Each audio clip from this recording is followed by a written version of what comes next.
What's a good word, everyone? It's your boy DKB here. I just want to say thanks for all the support. The channel's been steadily growing, and the number you see below, you can drop a text, shoot a voicemail, any ideas, topics, collabs, etc. you guys want to see. I'll include them in future videos and live streams, and I'll catch you again. Be easy. What's the good word, Jets fans? It's your boy DKB here, and correct me if I'm wrong, but I believe today is our final breakdown of the New York Jets 2025 undrafted free agent class, talking about Clemson defensive tackle Payton Page, who's interesting just because of kind of the story, and I think the potential that many teams are still bought in, which is why the New York Jets gave him guarantees and just over about $200,000, which was just one of the three. Right, we had the German guard Leander Weigand, and then we also had the Florida linebacker Marcus Weston as one of the other few members to reach $200,000. And overall, just one of the more warranted guys, I would probably say, across all 32 teams. So, you know, the interest level was high.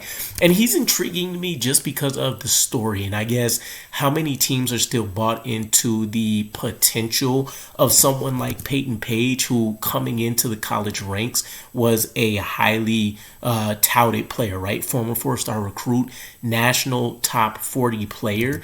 And I think even looking at what he was able to do in terms of finally becoming a starter in 2024 and just kind of the allure around him, it feels like just one of those players that over the course of his career has underachieved, but there's a lot of context to the situation here. So coming in at 6'3" and 290 pounds, he's pretty well built, right? This is your kind of Grady Jarrett mold of a guy that, you know, you're not sticking him in at nose tackle, of course, but he can play some one technique, he can play some three technique. You're really using him to shoot gaps and try to make plays in the backfield for you in an ideal role. But I do think talking about some of that athleticism, he does have elements of the power and the lower body explosiveness to be able to hold his own against some double teams and things like that. So interesting player, again, just from the standpoint of high expectations that weren't delivered on, but tons and tons and tons of potential that I think teams really still buy. So coming into college, he's had a transformation that's kind of ridiculous. He started at Clemson somewhere around 400 pounds as a DT, and then over the 4 years molded his body into the 290-ish pound frame that we're looking at now. And I even think as far as like towards the end of the Clemson season, he was still probably around 300, 310. So I don't know if this is the ideal size that he wanted, or just based on how teams were kind of looking at him and saying, you know, this is the weight we think you should be targeting. We'll see if the Jets want to change anything with it.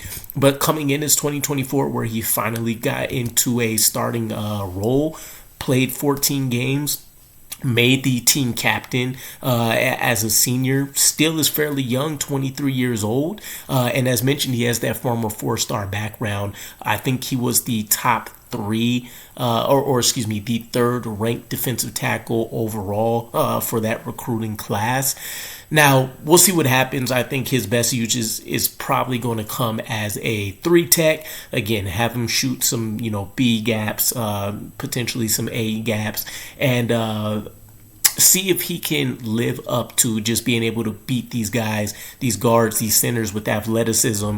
And he does offer some first step quickness that I think catches a lot of people off guard. Not elite tier, but when you pair that up with, again, some of that lower body explosion, I think he had elite numbers in terms of the vertical and broad jumps.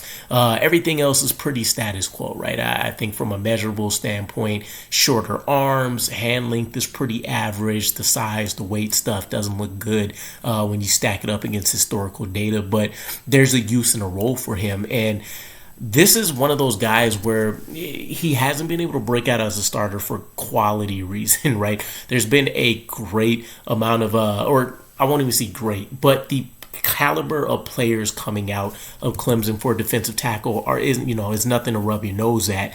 Ruka Rororo was ahead of him. Tyler Davis, Brian Bresee, who was a guy that I really, really liked not so long ago, as reasons that kept him, in a rotational role as the guy that didn't need to step in and make big plays. And in addition to that, it's not like any of those guys had significant injury histories outside of maybe Brian Bresee. And again, he had other guys that were able to step ahead of him. So you do look at it and get a little bit disappointed when you say, well, he couldn't even start games here and there, or to this point, right? I think this kind of encapsulates it pretty well. He hasn't played anything over 250 snaps until his senior year, where he finally got to become captain, as mentioned, and then start all of the games that he played in.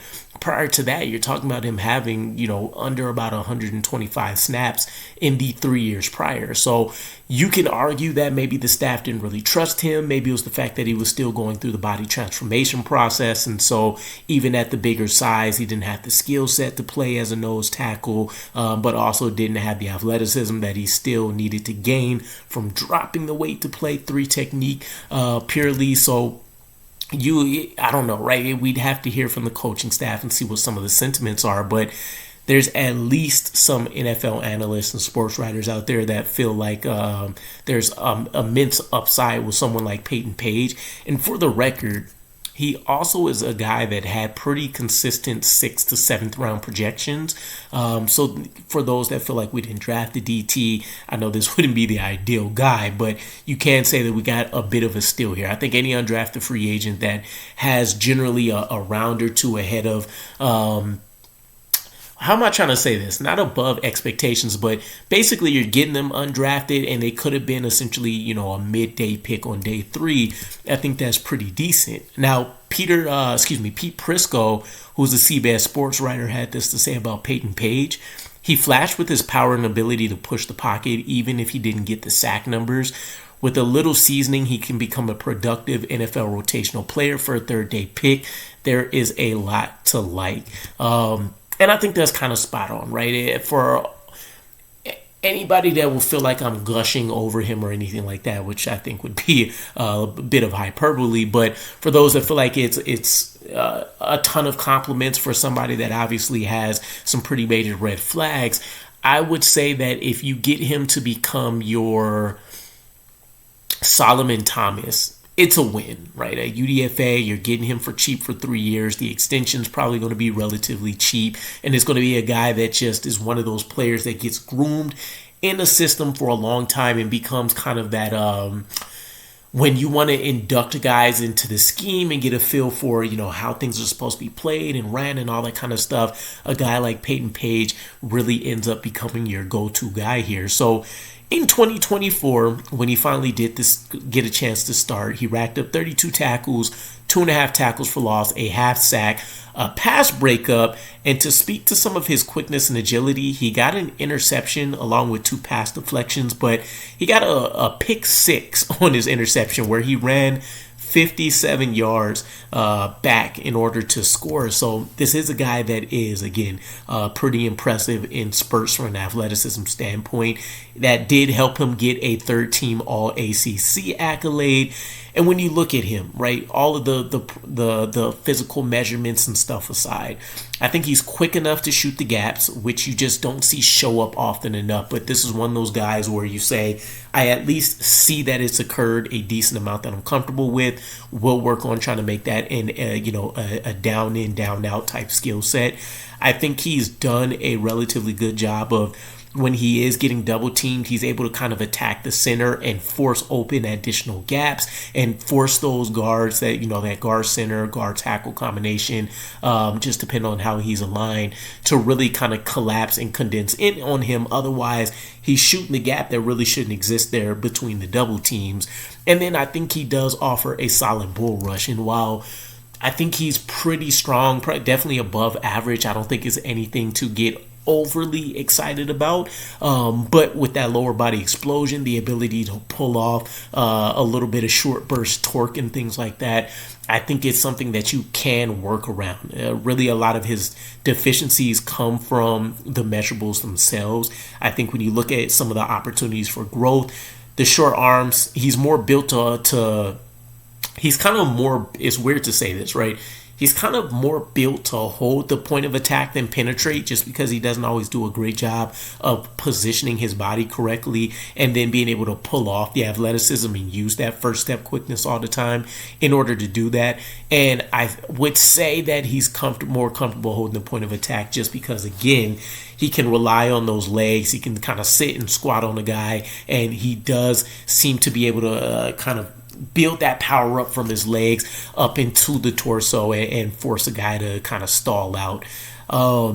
Doesn't present a strong base consistently, which is another thing. You're going to have to work on contact balance with them.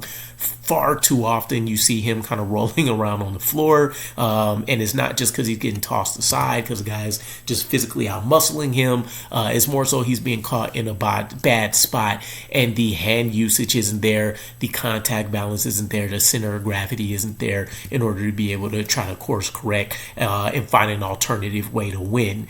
And he has quick enough hands, but I think he reverts to just kind of stalling out with hand fighting as opposed to finding a way to disengage and then continue to attack whoever the ball carrier or quarterback happens to be.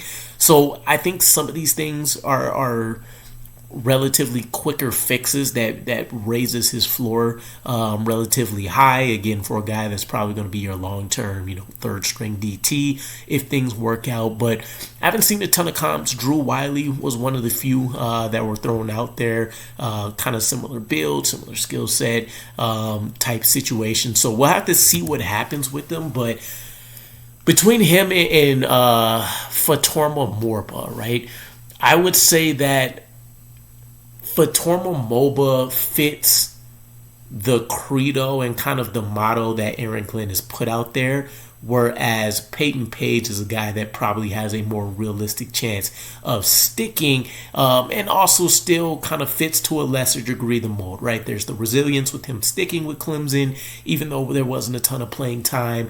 There's the work ethic he put in to really go out there and transform his body and get down to weight that he felt comfortable at or the coaching staff asked him to be in order to pursue his NFL dream. And then just finally producing, even if it wasn't at a high enough level, and he offers the potential, some of the athletic traits that are really going to matter at his position, in addition to kind of what the expectation around him was walking into college. And I try not to lean on a ton of that as well, because we see walk-ins come in all the time that outlast, a 5-star recruit or a big transfer portal guy. So everybody is unique and different in that way. But let me know what you guys think. Are you excited about Payton Page? Let me know in the comments below if you have any additional details, and I'll catch you guys again. Peace.